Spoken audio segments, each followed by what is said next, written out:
What do you see?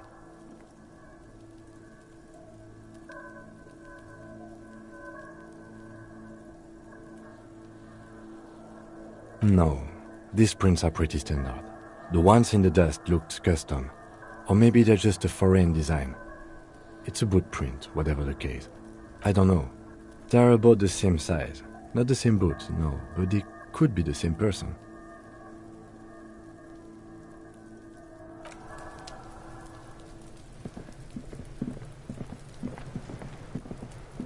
Fuck does Cuno care?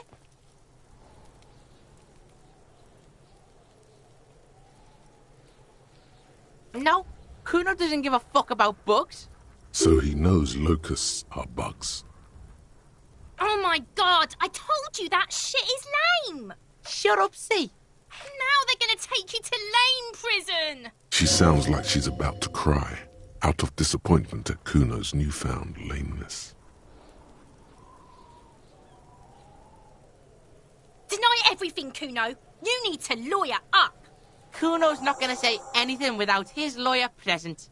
Lame. That rings some bells. Could this be connected to Night City? AKA, the City of Rage. Oh god, Cuno, no!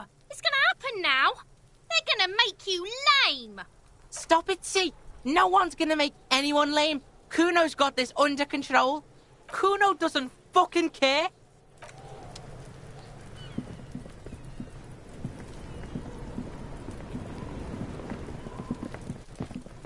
I'll die before I squeal, pig.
Our tenant, the policeman. I hope the waves...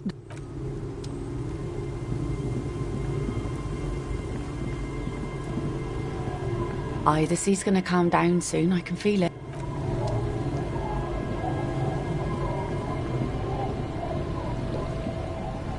I'll just keep the Corda Lacey in the channel, if that's okay.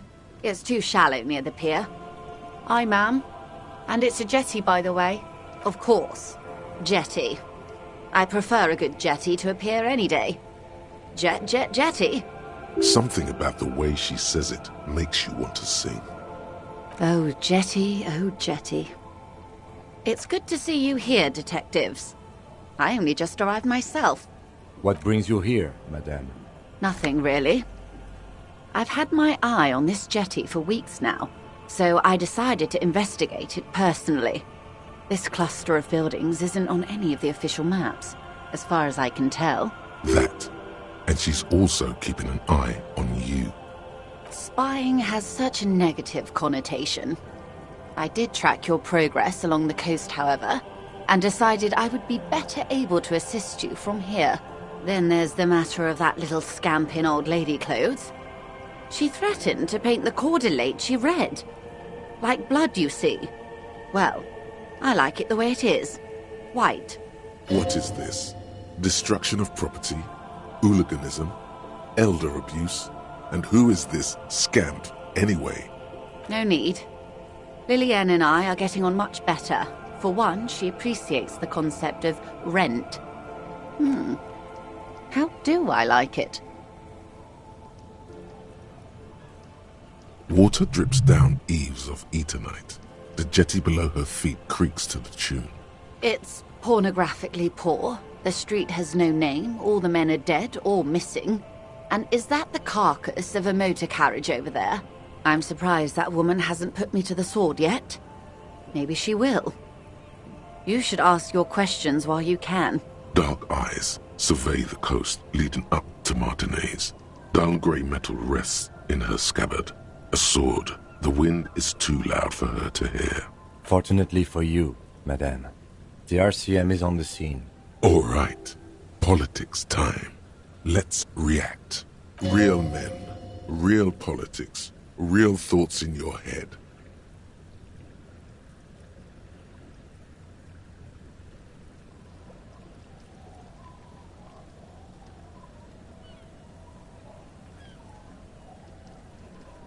That they don't. It's early spring, and the rains are coming. An officer enters a low hut of stone and wood. Inside, weapons are piled against the walls. Rifles with splintering stocks. And swords. Tens, if not hundreds. They're antiques, says Lieutenant John, the archetype McCoy, to his partner. They're digging them up from the catacombs now. Fixing them. Old caches from the revolution. The children carry them up. Come May, the streets will be flooded. Outside, the wind rattles the loose hatches. Flooded with cheap weapons in angry hands. Have I told you how they discovered this place? No, they're in Sealindian, Isola. I'm guessing you don't know then. Well, your condition has left you no worse off than most of these people. The literacy rate is around 45% west of the river. 50 years of occupation have left these people in an oblivion of poverty. I knew you would sympathize. Most Revacholians will never know what this place means. Our home. This island of matter. Or why they were ferried over in the first place. Remind me to tell you one day. For now, how can I assist you in this new location? Do we? I hear you have singled out a suspect and are in pursuit. This is cause for cautious optimism. I would not want to delay you. This story she will tell only before she leaves Martinez, at the very end of her stay. Maybe there is something else I can assist you with, while you're hot in pursuit.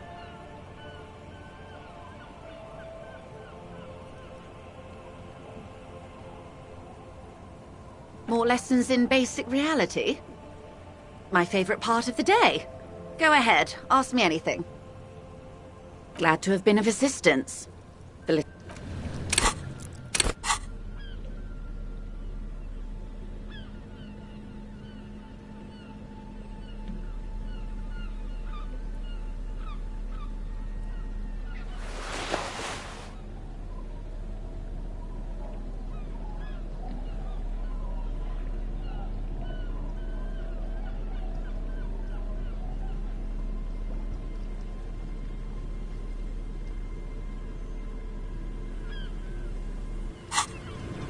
You're back. Good. What, more lessons in basic reality? My favorite part of the day. Go ahead, ask me anything. What is all of this? The scent, the sound, the air. What world? The only one, I suppose. The world of matter. And its pale antipode. The camera of her mind glides over the surface of the water. Great bodies of water, forest-covered surfaces, clusters of light where the cities lie. You've seen the montage. We all have. This world is enough. It must be. This is the greatest and the kindest arrangement the atoms had in them. Indeed. There is a term of endearment they coined for it in the DeLorean century, when humanity was high on this world, discovering more and more of it, these archipelagos included. Elysium.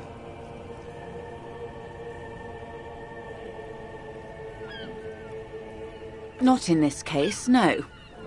That sounds more like something the Mesk petrofascists might say.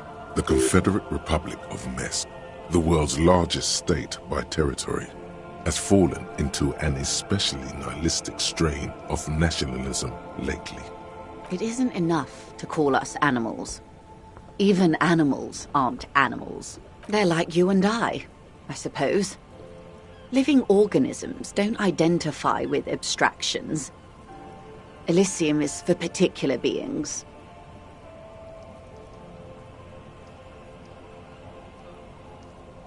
It does. There are those who would call it hell. A term of hatred that originates, like many such things, with the Mesk petrofascists.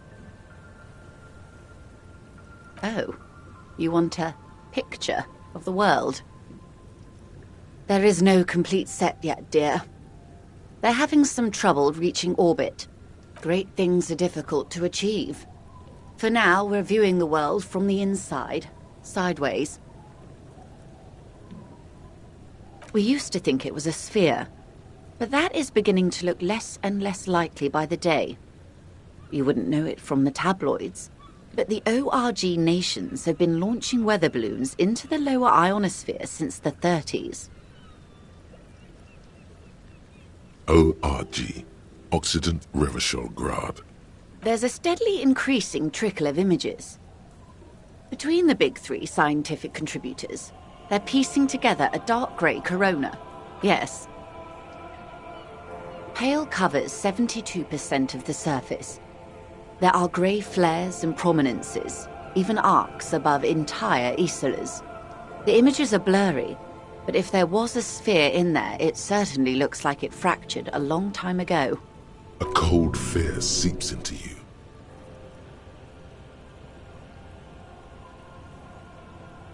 You seem to be spooked. Please don't be. They say there is a rarefied envelope of matter surrounding the darkened disk of our planet. That is, if we are still living on a planet. Or, to speak more plainly, imagine vast swathes of land disrupted by nothingness. I am sorry, dear. It must sound quite terrifying through the acute encephalopathy. Even scientific positivism isn't entirely convinced about what we're dealing with here. But this is one of the greatest questions of our time. Maybe when they get the complete set together, it will jolt us out of our rut, bring us together, however naive it may sound. I don't know about things of that scale. My expertise lies in nations and trade routes. one or several layers below everything. But yes, we'll be fine. Don't worry. She does not seem convinced that you'll be fine. If anything, she's realizing how deep your condition runs. You have misimagined it. I don't have the power to convey to you the effect and geometry of the images that depict our world from below low orbit. It's like the crowning of the world. It's insane. Very disco. You'd love it. See? Everyone finds something worth holding on to in this world, however wasted its opportunities. Suddenly, you're conscious of yourself standing there, on whatever this all is. Your arms hang down by your sides. The lieutenant observes you both, silently. He adjusts his glasses. The Pale is not, technically speaking, part of reality. Yes. Also, I think we've had enough excitement for today. We do have a case to attend to. His voice is low, but firm. All she can say is, Of course, Lieutenant. Let's try something else. I don't think your colleague would appreciate that. He has already been so patient with this whole exercise. Let's continue with something else, all right? You can ask about anything else in the world. Anything. This is not going to happen with the lieutenant present, unless you can convince him to step aside.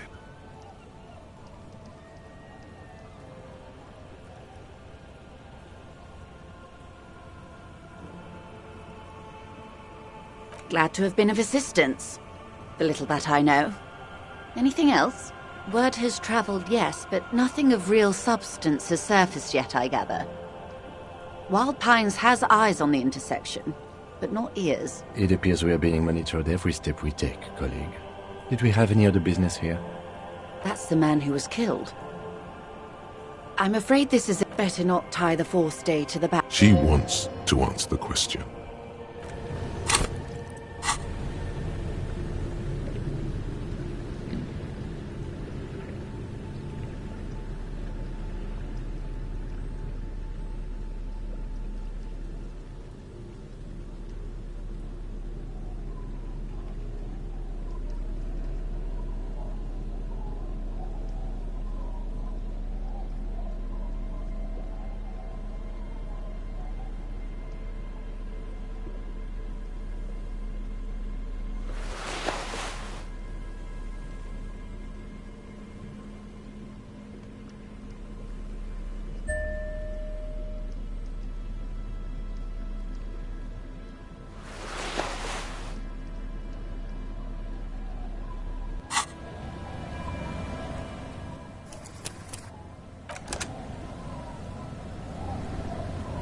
You're back.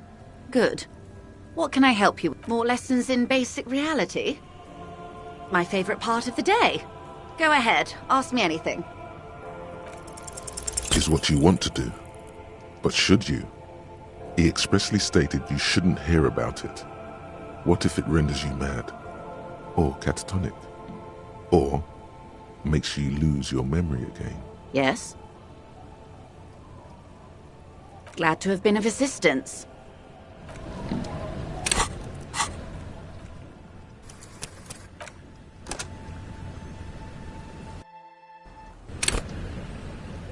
You're back. Good. What can I help? More lessons in basic reality? Good idea. Just ask him. He won't make a scene. Fine. See? What can he do? You're a grown man. Are you sure you're sure? Your colleague seemed adamant. Okay. The Pale is the most dominant geological feature of the world, Detective. The separative tissue between the islas. It is the inter-islary mass. Isla is a Messinian word for a continent of matter, enveloped on all sides by the Pale. Also, isolation, or landmass. We used to believe there was only one. In the last 4 centuries, we have discovered 7. Windy, Seol, Samara, Ilmara, Grad, Katla, and this, Insulinde. An oceanic isla. It comprises mostly of water. Moindi is the largest, Katla the coldest, Insulinde the bluest. What can I say? Each is perishing and dear. Achromatic, odorless, featureless. The pale is the enemy of matter and life. It is not like any other, or anything in the world. It is the transition state of being into nothingness. The negation of being. That's right. The negation of being.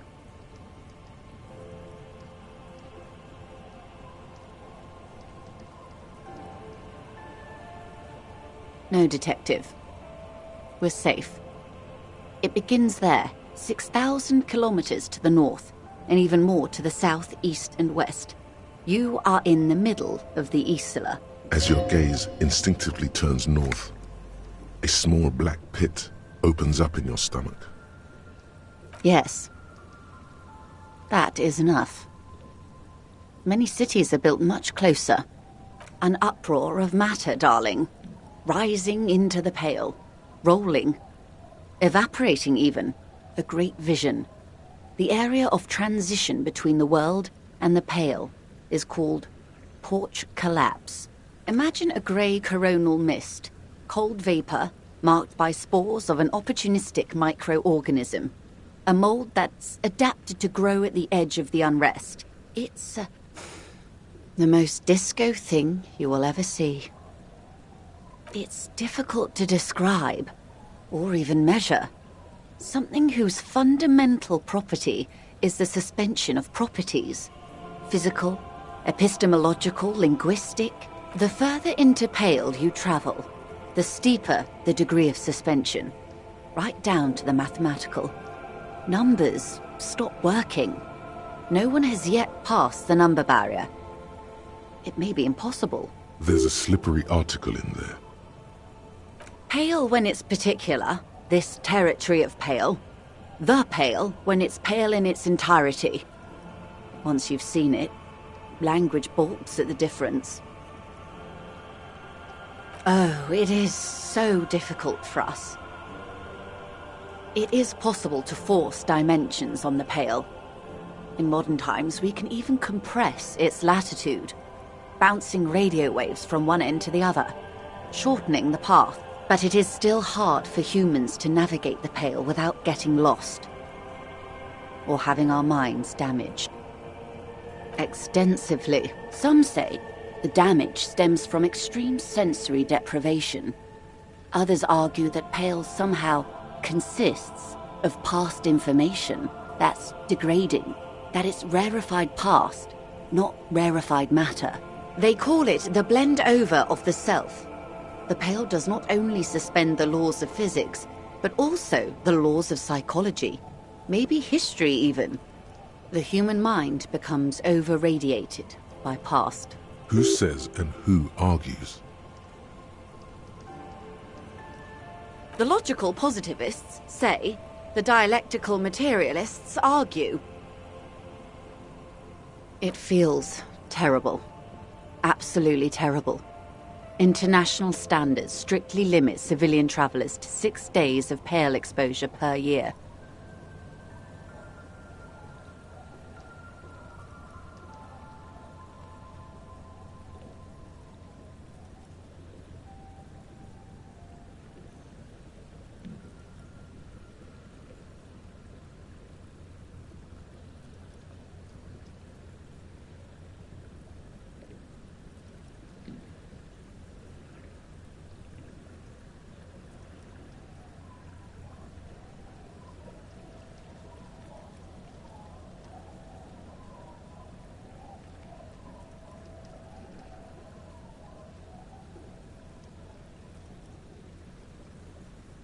It's more for her. Way more. No, Lieutenant Dubois. I'm entreprenetic business class. I'm cleared and trained for 22 days of pale transit annually. Perhaps that explains her strange pining after the revolution. Some degraded early memories. Someone else you've met may have been exposed as well. The strange grey-haired woman in her lorry. Yes. Carried in the hulls of airships. It's a horrific job. Automation will abolish it soon. That poor woman must have stories to tell, like you wouldn't imagine. Up to my gills, officer. Entreprenetics is the scientific study of the Pale, or a recent iteration of it by way of Grad. The study of the Pale reaches back 6,000 years. The Pericarnassians called it the Western Plain. They had not traveled the entire circumference of the Pericarnassian Super E-Solar. It was not merely in the west, it was everywhere, even then, surrounding them. There are signs of pretermodern crossings. Successful navigation of the Pale relies not just on technical know-how, but intensive psychological preparation. Some of these tactics have been known for thousands of years. Nothing. We remain powerless before the Pale. The only real advance in Pale transit is the speed with which an aerostatic craft can pierce it. Less exposure leads to less effects later. Hybrid airships, Detective. Conventional rotors or jet engines no longer add velocity after the point of reference for motion is suspended, once you've crossed from near Pale to far Pale. In essence, we throw them in and they come out the other end. If we throw them precisely, then they don't. Gone, like a skipping stone beneath the surface. The Pale outweighs reality 2 to 1. There is more Pale than there is matter, and the ratio is slipping. What do you think, Detective?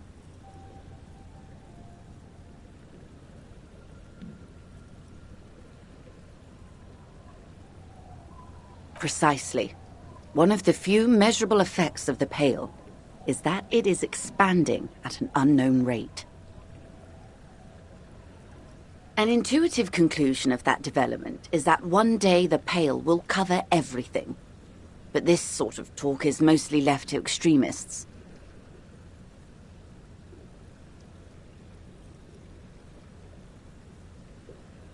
Most people, and indeed most private and government sector organizations, entire civilizations and religions even, find handy ways to ignore or downplay that knowledge. I suggest you do the same. Off we go.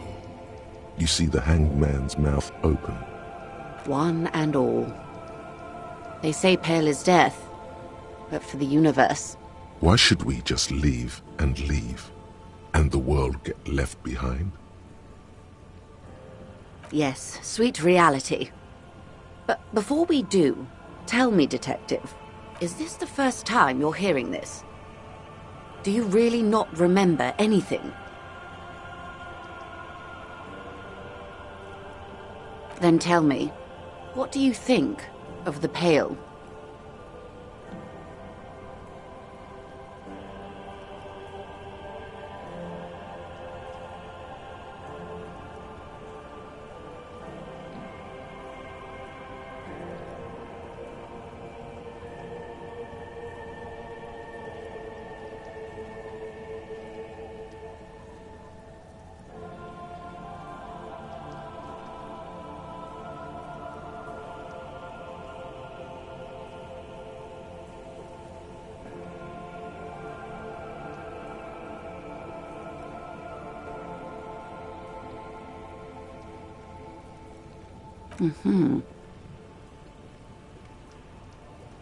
You really didn't know. This does not spell good for the investigation, Detective. If you don't know even this, then...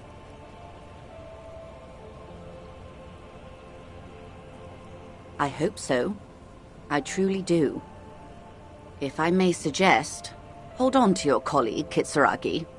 I ran a check on him and he is very competent. In the meanwhile... Some of that assurance is meant for herself, as much as it's meant for you. She must have a lot on the line here. You have me. I will assist you in any way I can, even if we have to do it one basic term at a time. Good. You have not passed out from it. Perhaps I worried for nothing. Are we still on the reality lowdown, or should we do actual police work now?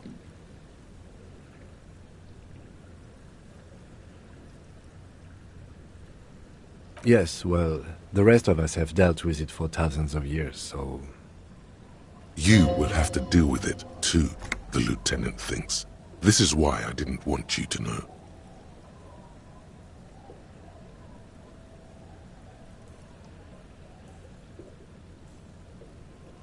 Good luck, detectives.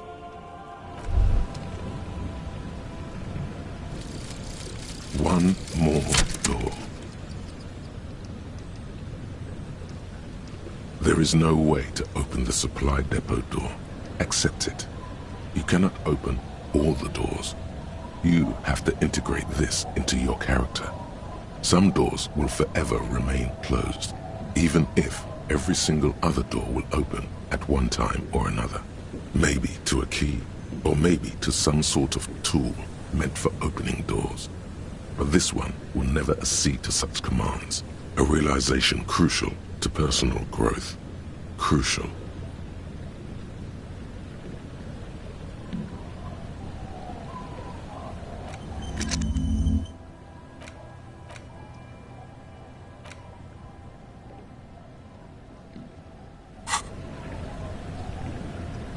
You're back.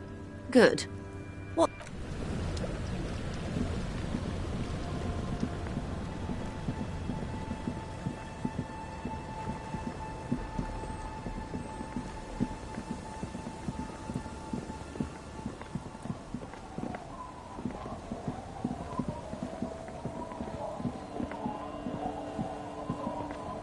Tequila sunset. Can't really remember seeing any women after losing my keys. He really has no idea who this Ruby is, sire. Of course. Drink first, story later. Not much, but it will do.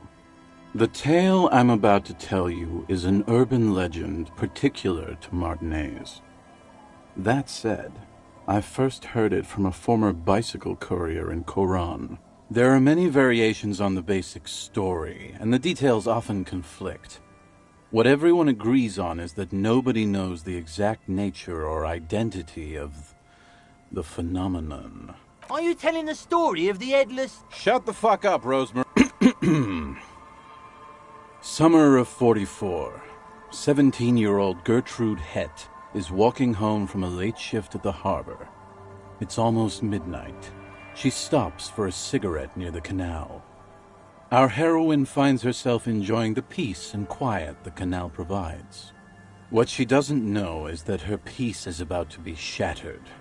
From behind her comes the clattering of hooves. Startled, she turns around, and what does she see? What? No, I told you this is a Martinez legend. It's a man. The pause is long and dramatic.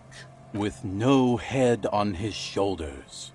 Wearing a fawn tracksuit, searching for the legendary fawn cap that went missing when he lost his head. I thought that he rode a headless pig. Well, there are many versions of this story, the most peculiar of which has the Headless FALN Rider riding on the back of another headless man. Yes. According to legend, young Gertrude Hett had to endure years of psychotherapy before she was able to look at a horse or tracksuit again. And she's one of the lucky ones. Gertrude Hett may have been the first to witness the Headless FALN Rider, but she wasn't the last. Oh no. Tell him about the two feminists by the locks. Fuck, Rosemary, they were dating. No one said they were feminists. Everyone always misremembering this stuff. This wouldn't be the De Ponte Delgado case, would it? What? You know it. I've read the case file. But please, go on. Right. Early autumn of 46. Ula de Ponte and Eva Delgado are fishing near the waterlock long after the sun has set. The wind picks up. A sky already dark now blackens. Water starts falling from above. The first cold rain of the season. The women are caught in the downpour. They act quickly. Eva gathers the rods whilst Ula turns around to reach for the tackle box. Don't turn around. Don't turn around. When she sees something, Her shriek is so violent that the residents of the nearby apartment building believe lightning has struck. But there is no lightning. Only a heavy downpour and the silhouette of the Headless FALN Rider looming on the horizon. Ula makes a run for the shore, but Eva slips on a wet rock and disappears into the cold, cold canal with nary a sound. Her body is never recovered. Naturally, Ula De Ponte became the prime suspect in the disappearance of Eva Delgado. De Ponte maintained that it was the so-called Headless FALN Rider and that she ran, fearing for her life. During the investigation, it became apparent that there was a love triangle, the third party being some small-time businessman. I don't remember the exact details. The leading theory was that an argument broke out on the jetty and De Ponte pushed Delgado into the canal, then cooked up this stupid cover story. No, she committed suicide before she could be taken into custody. They found her in the bathroom with a rifle, her face slowly peeling off the ceiling. Not a pretty scene. Man, that's some grisly detail. Oh well, here's to another case closed. Anyway, that's the story of the Headless FALN Rider. Pretty crazy, huh? Well, Tequila, that's part of the legend. No one knows for sure. There are a couple of possibilities, though. Some say he was an undercover cop who blew his cover and got beheaded by the vicious gang he had infiltrated. Now he rides, searching for his lost-found cap, plotting revenge. O Headless brother, where art thou? Others claim he was a professional jockey who veered off course during a steeplechase, ended up in somebody's backyard, and got decapitated by an exceptionally taut clothesline. Personally, I think he was just some guy who hanged himself from a really tall tree, and the fall was so violent that his head came clean off. Coincidentally, at that exact moment, a horse happened to pass under him, and his beheaded corpse mounted it, where it remains to this day. But then, no one really knows. For some reason, this does strike you as the most plausible theory of them all.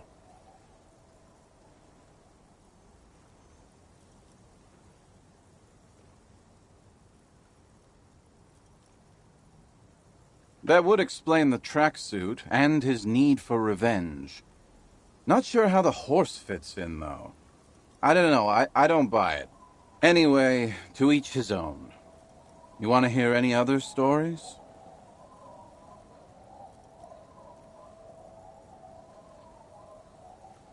Hard to argue with that, I suppose. That's the reality situation for you. You think you got a handle on it, then blam!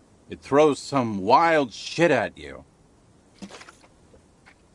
That's why it's critical to stay well hydrated. Yeah? Why don't you go eat shit, Tequila?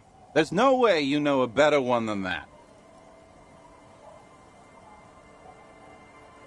Acid Gnomes? Sounds like a stupid, low-concept band name. No one knows. Some say he stalks Martinez to this day, and can be seen near the canal when the clock strikes midnight. He won't, though, because it's just a stupid legend. Aye, I saw him one night when I was right shit-faced. I actually do have one. The strangest of them all. But I'll need to fortify myself before I can tell that one. Do you have anything to fortify old Doom Spiral? Tell me you got some story juice. It's very hard to tell a story when one's mouth is dry.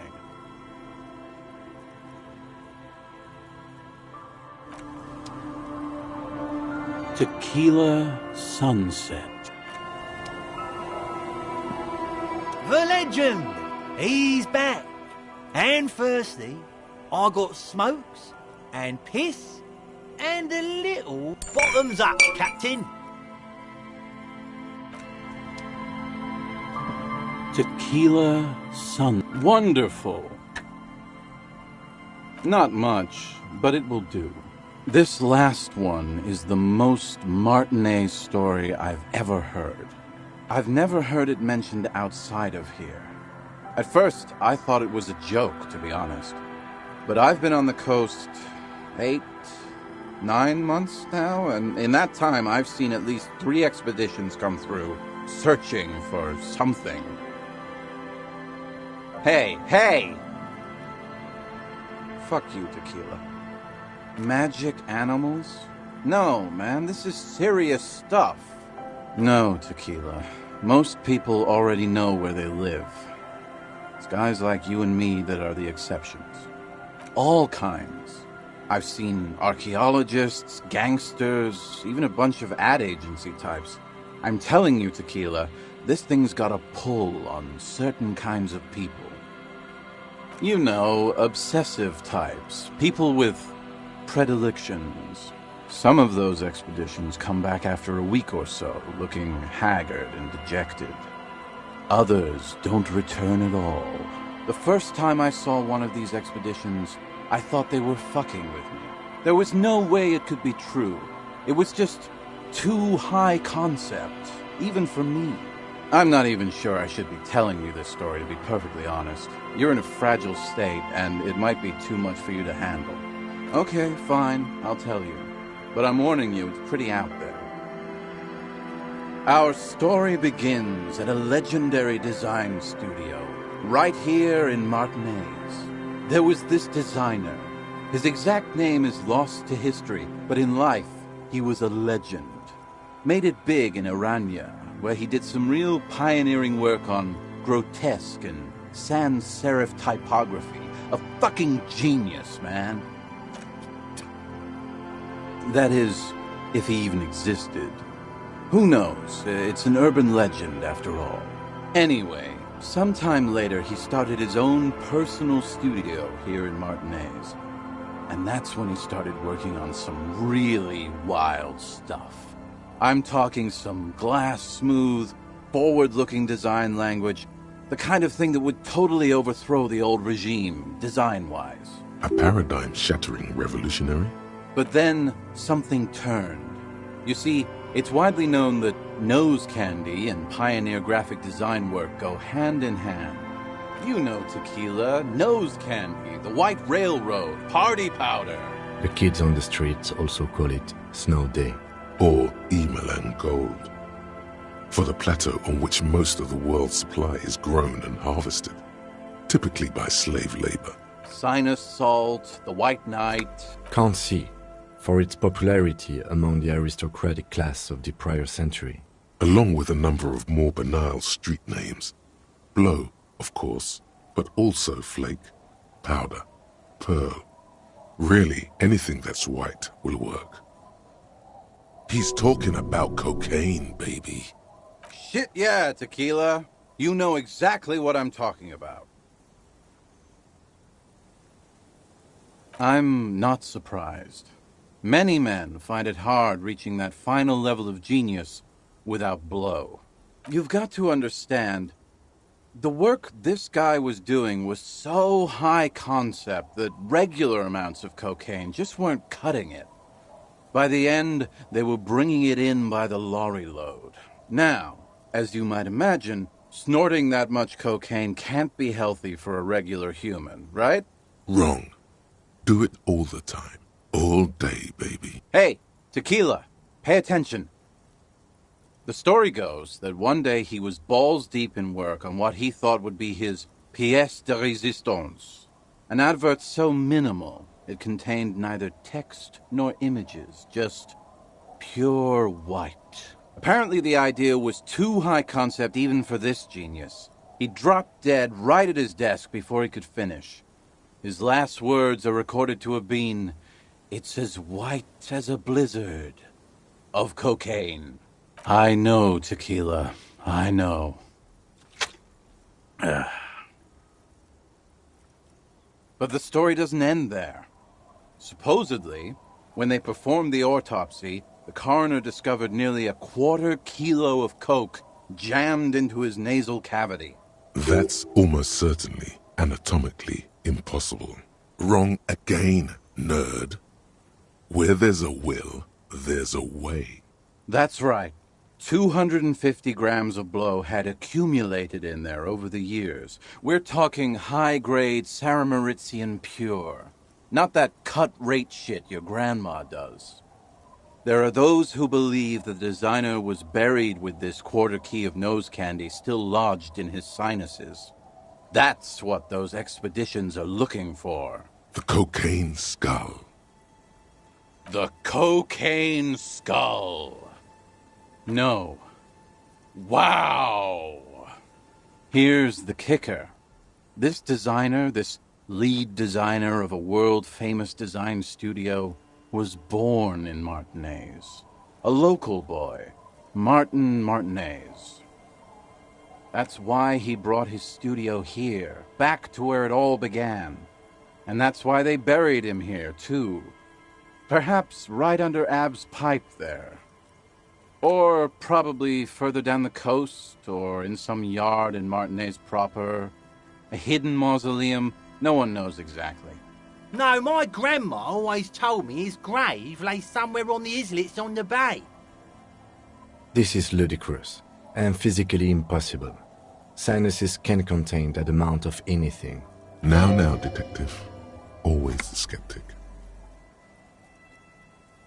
The archaeologists say they want to put it in a museum, the gangsters say they want to sell it on the black market, and the ad agency guys say they're seeking inspiration. Bullshit. They just want to snort it. But you could beat them to it, Harry. You could snort the magic skull cocaine instead. I'm pretty sure they all just want to snort it, though. And why wouldn't they, eh? Sounds like right strong stuff. Don't listen to him or his grandma. He's just making things up. No, my grandma told me. I've heard other people say it too. That it's underwater. Or no, maybe it was the storm sewers. Or maybe it's in the air. Or in an ancient state pyramid offshore. In a pyramid?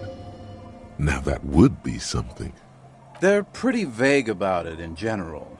The gangsters like to claim they're looking for the grave of a friend, with picks and shovels. The archaeologists act all official about it, saying they're conducting serious research. Honestly, I think they're not really scientists, just rich. The junkies, for some reason, are pretty upfront about it. They just say they're looking to snort some blow out of a dead man's nasal cavity. Honest men on an honest quest. You should join them. By now, I'd say I know about as much about it as anyone on the coast. Whoa. Hold on just a minute. Finding it right now is literally impossible. What? For one, the way is blocked by that big lorry that says Delta Logistics Company on the side. You definitely have to search the area behind that lorry too, yet it is impassable. And second, outfitting an expedition like that is expensive. It'd have to be a big production to do the cocaine skull justice. You need new gear, people who know what they're doing, all kinds of provisions. It's just not feasible within the economic and temporal frame of our current setup. Matter of fact, unless a bunch of money just falls out of the sky, we might never know what's up with that skull. I have to agree. We barely have what we need to solve the case we've got now. We can't afford to run around chasing after quasi-mythical pieces of drug paraphernalia. Besides, it would look extremely bad for the RCM to be caught up in something that has the word cocaine writ large on it. The PR is tricky on this. Wait. Maybe there's another way. Maybe up around the coast? Don't give up now. Yeah, well, that's the reality situation for you. Who knows, though? Maybe someday we'll get our chance. Not that I can think of, currently. That might be the case, yes.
The Hawthorn tree on Rue de Saint-Gilles Lane.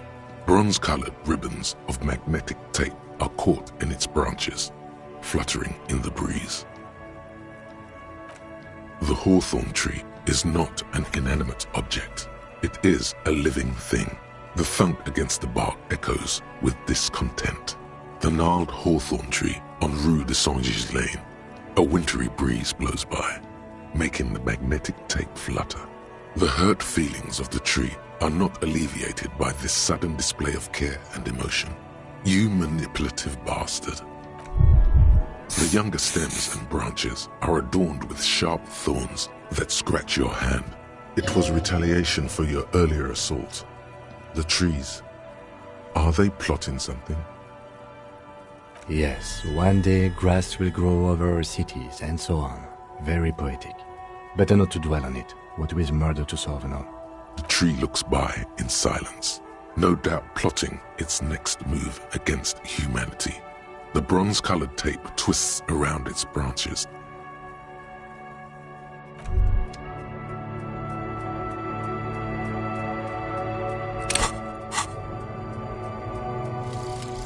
Hardcore aesthetic.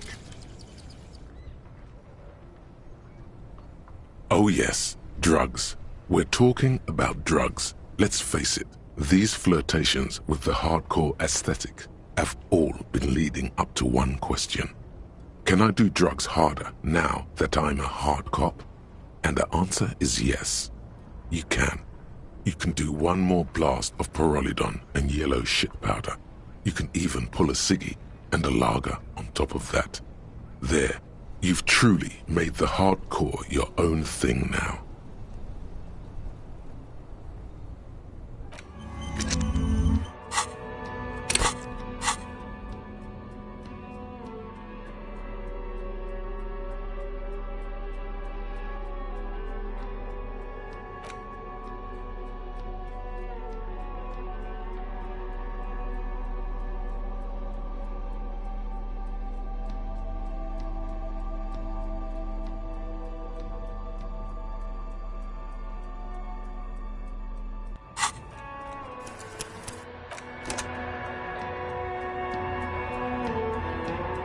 The gnarled hawthorn tree on Rue de Saint-Gilles Lane.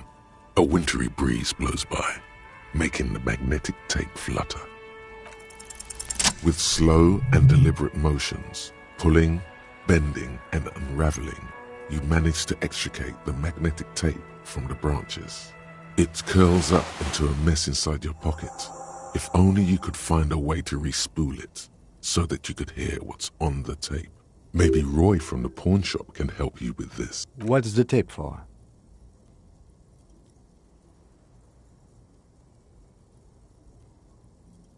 How? It's broken and unspooled. Do you think your new buddy knows how to fix it?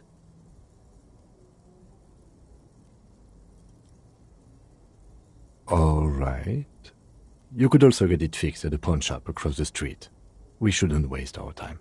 You know, since tape spinning isn't really our day job, solving murder investigations is.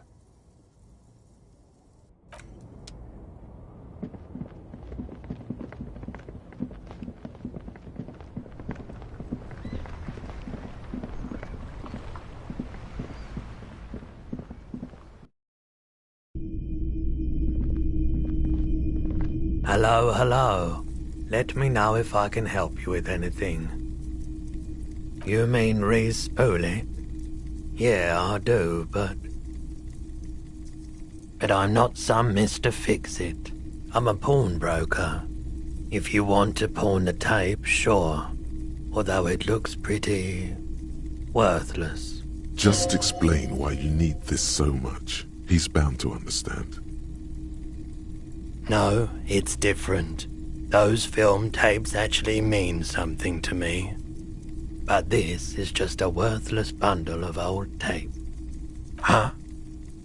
What do you mean? Yes, what about it? Is it any good? The music, I mean.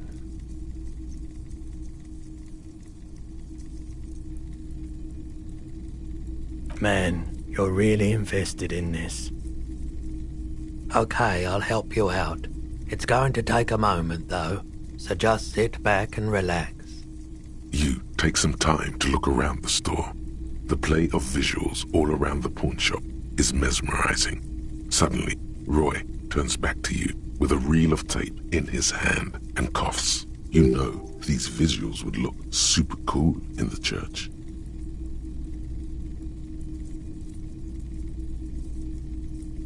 Yeah, I bet they would. All those lights in a massive church hall.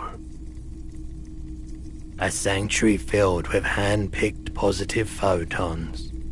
There would be no room for sadness in such a place. It's a brilliant vision. There's a but, isn't there? There's always a but. Yeah, man, no. I rather like this place happy too. You know, where I work. This tape is all I can do for you and your friend's nightclub project.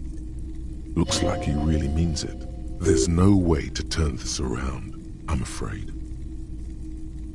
Yeah, my pleasure. I do what I can for true passion projects. Just try not to use this tape for negative photon emissions. Take responsibility, okay?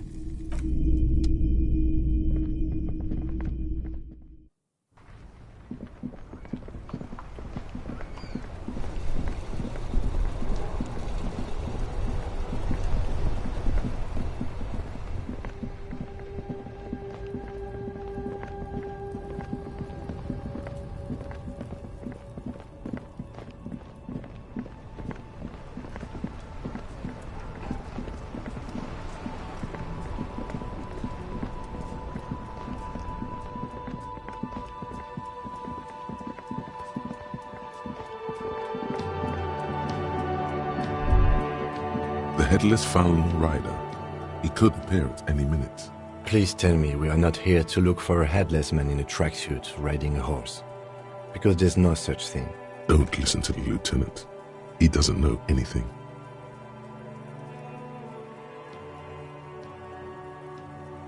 No one's actually seen the Headless FALN Rider because he doesn't exist. He's an urban legend. A legend, meaning a story that's not real. There's nothing to wait for. We should get some rest. It's been a long day. Yes, stay. What's a few more minutes going to hurt? There, we waited. Nothing happened. Happy now? I know myths and legends are enticing, but in the end they're just stories for children, to teach them lessons or to frighten them. Let's go. It's very late. We should be resting already. Tomorrow will be another tough day.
Oh, hey, man. It's good to see you. Goodbye.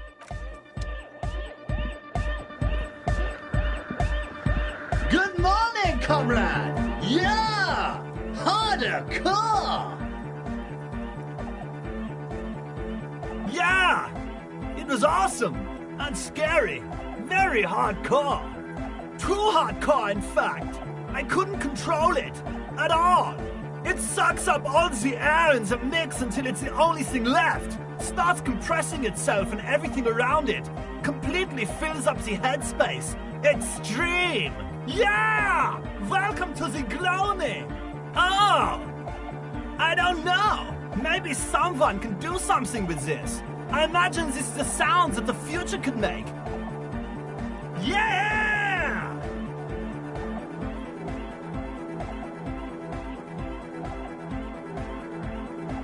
Yeah! Remix time! Tape goes here, into deck B. A hand on his ear, he listens to the audio through his headphones and shouts. Wow! Did you get this from Arno himself? A great excitement is bubbling to the surface within him. This is big. Listen, I'm just going to show it to you. Ready?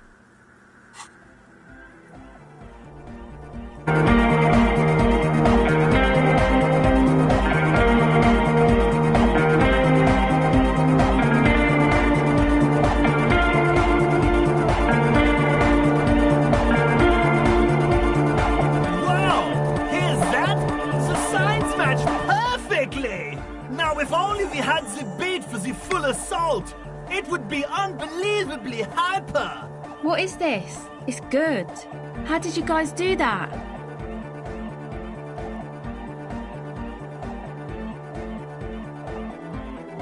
Yes, but what if Van Eyck based his remix on some forgotten local melody, like a folk song, and you just found the original piece that inspired him to create this jam? That would explain why it fits so well. Nah, to me it sounds like classic Van Eyck. I don't think he needs any inspiration from folk songs. Maybe he lives in Martinez and just threw away part of his song because he thought it wasn't good enough. I think it's just happenstance. Chaos in action. Contingencies of our limited existence. That and Egghead's fantastic talent. No, this is definitely part of the same song. Something cut from it. It fits too well. Something mysterious is going on here. Be how it may, if it fits, it fits. Bring up the volume. What about the bass? Do you have any ideas for that? Yeah, I remember. You said it needs more bass.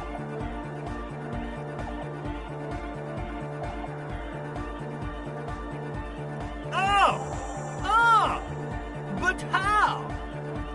What about that compressor Andre was setting up to achieve some sort of parallel processing? Don't be too hard on yourself if you don't figure it out. I think the jam's already pretty ultra. But it could be hyper hardcore!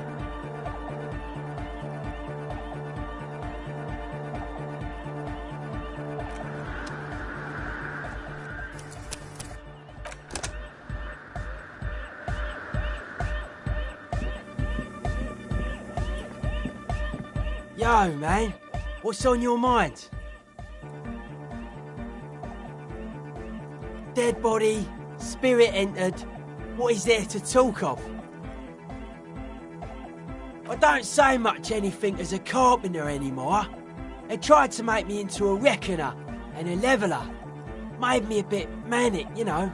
I regret the time I dedicated to that profession and that worker collective. I say things more as a member of the hardcore side dance community these days. Why? You're a cop. I carry carpentry tools. Sure.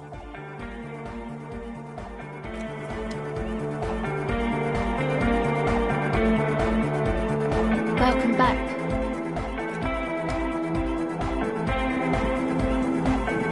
Yes, what is it?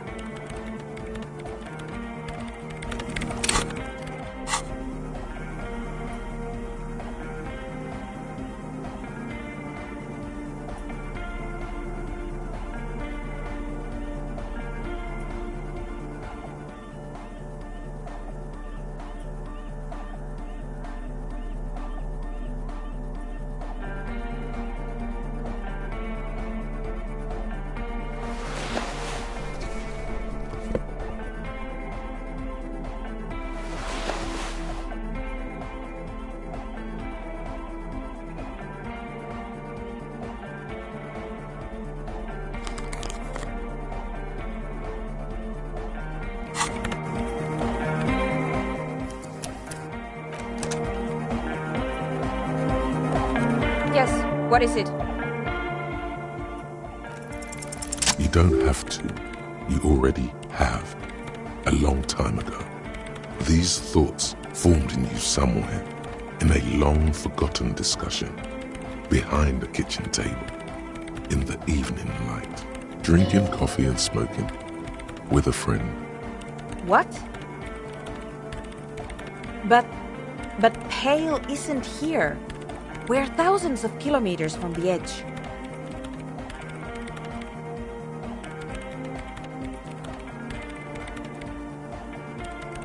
Then, what is that? It's nothing. No, it's less than nothing. No.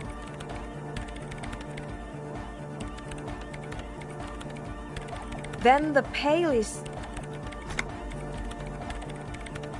But the gradient, it clearly hasn't started yet. We're here, and the Pale is not. I understand. A theory of the Pale where instead of an outer ocean, it metastasizes, like a cancer or a mold, erupting in points inside the world. According to this, how long... And information, causing data losses in the East Insulindian front. Have you considered why it's formed in a church? And also when or how it might start growing, or if it has other effects, in addition to sound and data. An intellectual hunger fills her now, casting fear aside. I also have a question, since we are piling them on. How do you know this? I'm not doubting you. I'm simply curious as to how a detective of the RCM knows how to think this.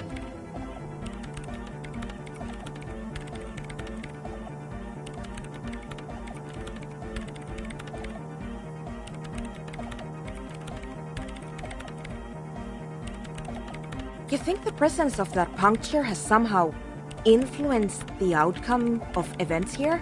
Even, say, software development? She already made up her mind when she heard it. Some kind of great and uncaring force had to play a part. It wasn't only them.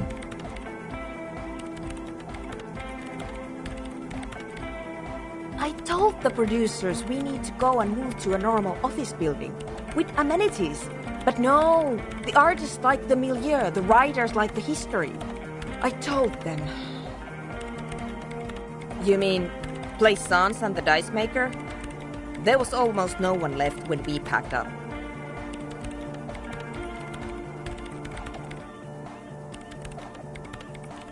Then go tell them.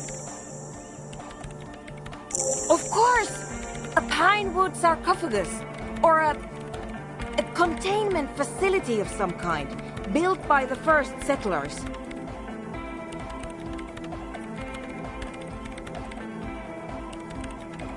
I have considered the same.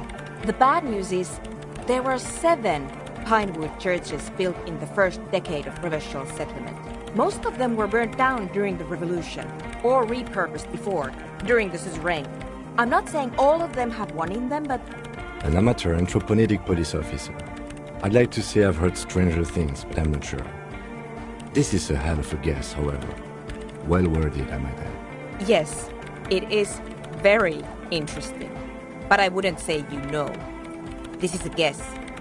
One that's going to have to be proved by anthroponetic scientists. She falls silent. The wind blows in through the hole in the stained glass window, cold and moist. I'm going to leave that out. But the rest, some of this I can use to start to explain this to the rest of the team. Maybe I'll sound mad, but... Man, you will certainly sound mad. One more thing. Maybe a club for anodic music isn't the worst thing you can erect around this particular point in space. I wouldn't go so far as to... Yeah! Once the light is on in the universe, it will never go out! Thank you, Egghead. Let's leave it at that, shall we? We have an anthropomedic detection to perform in this district. The creepy woman! We were wondering about that when we worked there. but I had completely forgotten about it ever since. It must be anthroponetic crosstalk, the one you get in radios and long-distance calls. Now it makes sense, with the pale right on the doorstep. Incredible. This would also explain why we get it on the police radio all the time. It's quite common, actually. When the signal gets routed through pale, all kinds of irregularities take place. You may hear snippets of someone else's conversation, or the voice of your former lover, or an echo of an event that took place 100 years ago. Pale is a shroud of memories, and it doesn't really distinguish to whom those memories belong to. You could hear anything. Anytime.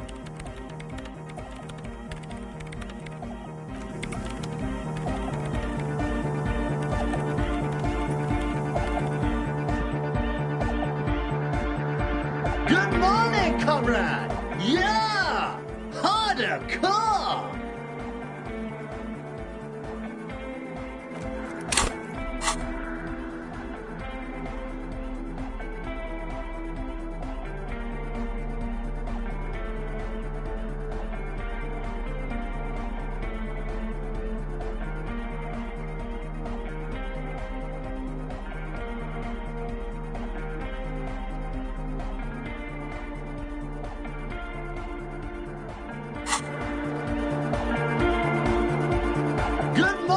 Comrade!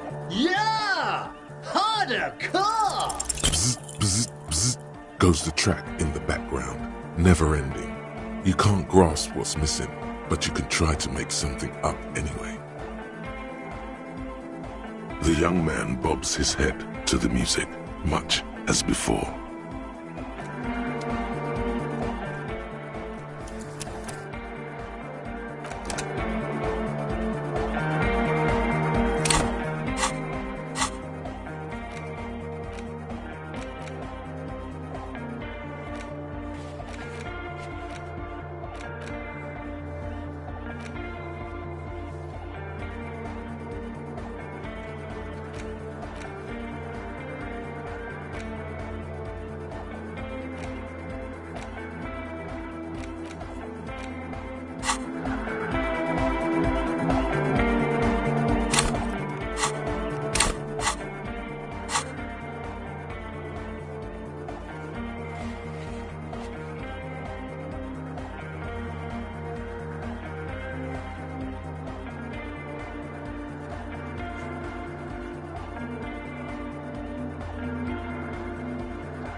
Goodbye, officer.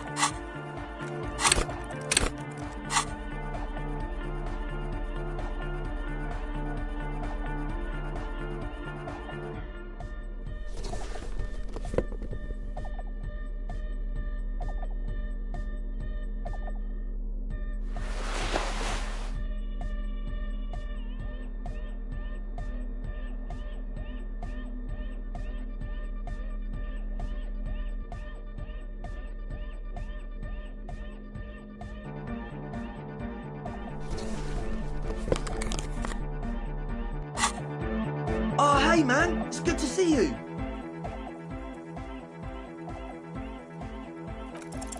You close your eyes and vacate your skull, leaving your brain to wonder, where did that little fluttering light go?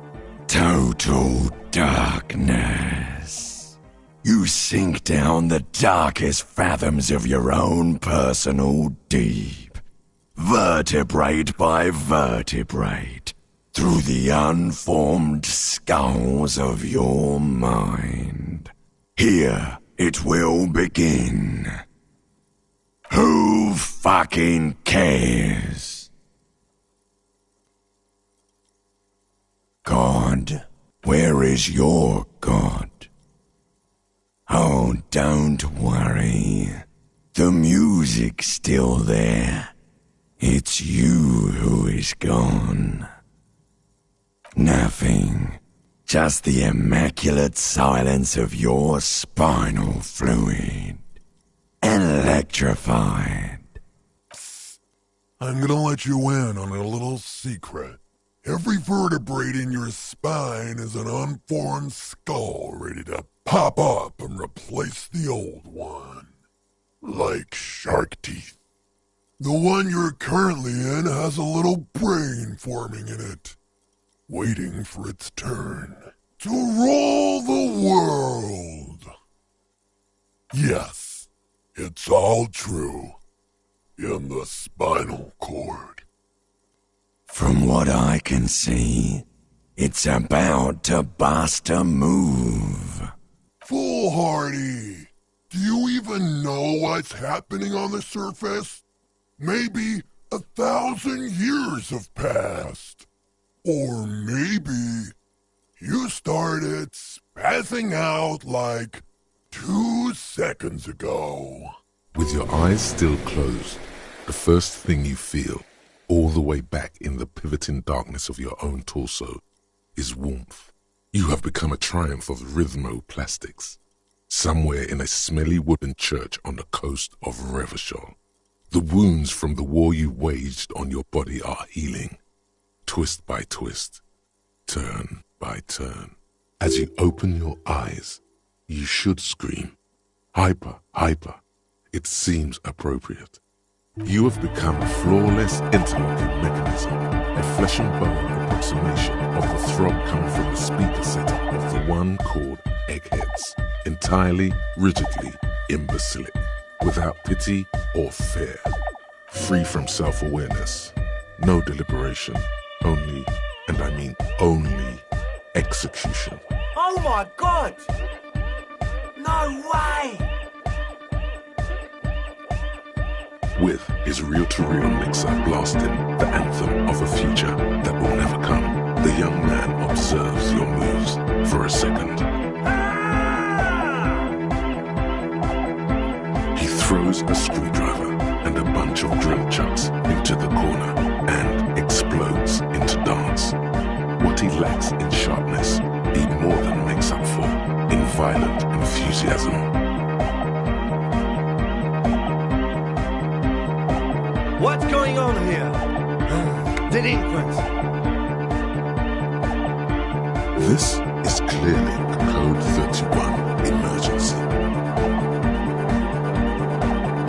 The lieutenant squeezes the bridge of his nose. The lights reflect off his glasses. He's obviously having trouble adjusting to this new reality. A Code 31 emergency? Really?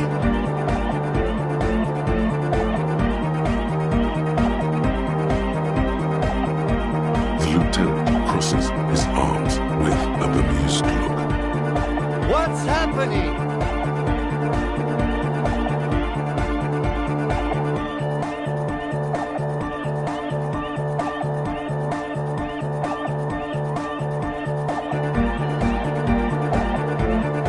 Good for you. Rock on, then.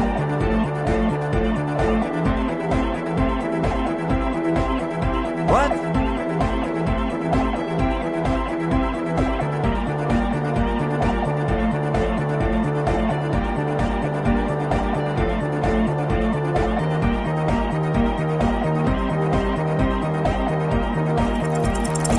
Harder core than a little bit of. Excuse me, what? No. Stop immediately. Stop dancing and apologize. Dance? Monkey fucker? Then a breath of cold sea air fills the church as the lieutenant opens the door and steps out. The young man immediately bounces up and down, then assumes the same dance pattern, embellishing it with some sort of waving motion. The authority of the law is clearly unquestionable. The young woman lifts her headphones up slightly and raises her chin, looking at you expectantly. Asil, aren't you going to dance? No, recording. The lead programmer throws the other young woman a knowing glance before turning her attention back to her own work. The dynamic motion of your flailing body is bordering on the extreme. You're going off the charts. You feel as if turning on the hyperdrive will be a point of no return. Feels almost melancholy. Are you sure you have the entire posse along for this? Here we go again! Hardcore fills the air! The sound above my hair!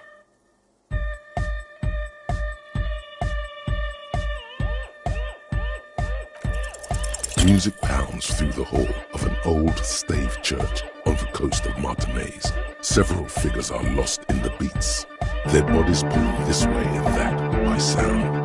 One of them, an officer of the RCM, suddenly stops. He appears disoriented, then starts shaking violently, no longer in rhythm with the music. The beats that you had all fired up just a moment ago seem overwhelming. They shift and multiply like pieces of colored glass in a kaleidoscope. You're gripped by panic, alongside a dizzying feeling of deja vu. Then everything goes silent. Could be. It was almost like the utter unpleasantness of the experience was breaking through the barrier of your recent memory loss. Maybe your memory loss was caused by something like this. Not sure, but it's definitely not a normal dance floor experience. There's something seriously wrong with you, brah. What are you gonna do? Call the Lazarus again? And if you were gonna go to a regular hospital, do you know how long it would take to figure out what's really wrong with you? The interviews? The poking and prodding that you'll undergo? All this excitement of dancing and dancing harder. And even feigning real hard is better than dragging your feet from office to office, examination room to examination room. All mercilessly white, bright and smelling of antiseptic. Besides, you've got a case to solve right now, and you won't get to solve it if you turn yourself into a lab rat. Whatever's wrong with you can wait. You'll lay here in complete darkness for a while, far away from everything and everyone. Then consciousness will slowly begin to return. It won't be fun, but you already know. It really is. Oh, there you are, man. Don't worry. I've seen this happen before to people partying too hard. You're dehydrated and all. Don't know what happened between you guys, but it was not cool. You should go out and talk to him. Give him a moment. See, this is why you need distilled water.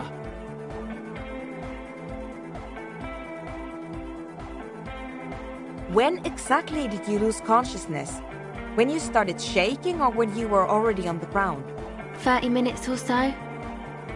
Nah, you just raved too hard. The beat gets so hard, you know, and you were rolling super hard on it. It did look like you short-circuited. Yep, sounds like a seizure. And you probably had a more massive one a few days back.